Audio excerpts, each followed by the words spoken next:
Meine liebe Freundin, mein lieber Freund, Marcel Fischer hat es so treffend zusammengefasst in so einer kleinen Audiodatei, dass ich dieses ungewöhnliche Format wähle, um das noch einmal in den Mittelpunkt zu stellen.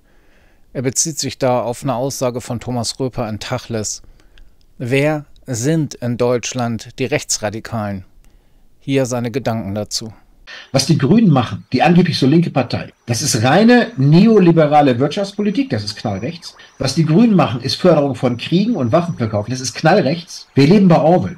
Das ist ideologisch gesteuert, weißt du? Das ist rechts. Wenn wir es in die Skala einordnen, sind das rechte Themen. Wird in den Medien aber als links bezeichnet und dann gibt es im alternativen Bereich noch Leute, links, grün, versifft.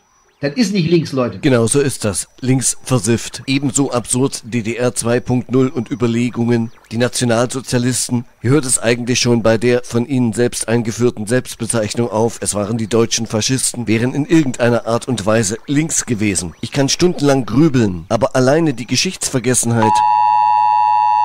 25 bis 27 Millionen tote Sowjetbürger, die sind ja auch nicht einfach so im Krieg gefallen. Die wurden vernichtet. Gegenüber dem Westen galt auch für Deutschland die Genfer Konvention. In Russland von Anfang an ausgesetzt. Aus primitivsten, vulgärsten rassistischen Motiven. Man erklärt die dortige Bevölkerung zu bolschewistischen Untermenschen und schlachtet. Verbrannte Erde. Alleine um Minsk, Dorfbevölkerungen komplett in die Kirche gepackt, diese angezündet. Fast 70 Dörfer sind auf diese Art und Weise verschwunden. Russland hat sich für diese Verbrechen nie gerächt. Und ja, man kann sehr wohl über die Architekten des Zweiten Weltkrieges diskutieren. Niemals ist es nur einer. Auch nicht der schlimmste Diktator wacht um 8 auf und führt um 9 Uhr einen aggressiven Angriffskrieg. An den Verbrechen wieder die Sowjetunion trägt aber Deutschland die 100%ige Verantwortung. Sich dieser nicht bewusst zu sein, ist für mich nicht nur rechts, das ist rechtsextrem. Ich kann mir nichts Rechtsextremeres vorstellen. Ich kann stundenlang grübeln, ich komme zu keinem anderen Ergebnis. Stundenlang gegrübelt habe ich gestern, mittags bei Tisch aus dem Radio Deutschlandfunk. Die ersten 10 Minuten der Nachrichten, wir müssen kriegstauglich werden in 5 Jahren. Ich verifiziere es gerne, mit dem Spiegel geäußert hat das Carsten Breuer, Generalinspektor der Bundeswehr. Zitat, in 5 Jahren müssen wir kriegstüchtig sein. In 5 bis 8 Jahren könnte es möglich sein, dass Russland ein NATO-Land angreift. Das lese ich im Kleingedruckten. In der Überschrift lese ich aber kriegstüchtig, nicht verteidigungsbereit. Und darum geht es. Ich entnehme aus dieser Überschrift, dass wir in einigen Jahren, seien es 3, 4, 5, 7, 8, Russland angreifen werden.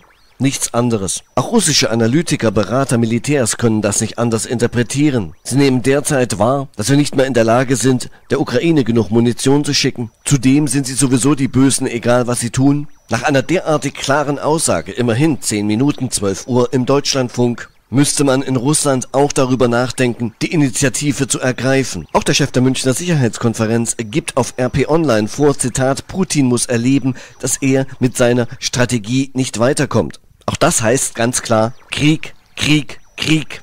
Auch wenn mich intellektuell verwahrloste Idioten als Putin-Fanboy beleidigten, Leute, die beim öffentlich-rechtlichen Rundfunk arbeiten, offensichtlich, wie ich auch am Beispiel des Deutschlandfunks wahrnehme, bedingt das Betreten der dortigen Häuser die intellektuelle Verrohung. Ich halte die Russen nicht für die Guten. Was wäre eigentlich, wenn die sich untereinander abstimmen? Knallt ordentlich rein auf deutsches Gebiet. Gerne atomar, dann sind wir quitt. Kriegserklärung braucht es nicht. Zweiter Weltkrieg läuft doch. Es gibt nur einen Waffenstillstandsvertrag. Testen wir mal die neuen Waffengattungen. Schauen, wann der schwarze Regen abzieht. Die Verfilmung The Day After ist ja schon ein Weilchen her. Ich wohne ja in Ilmenau. Nehmen wir Grafenwöhr als Ziel. Da ist bestimmt 10 Jahre dunkel dann bei mir. Auf den Segen des schnellen Todes soll sich da keiner freuen.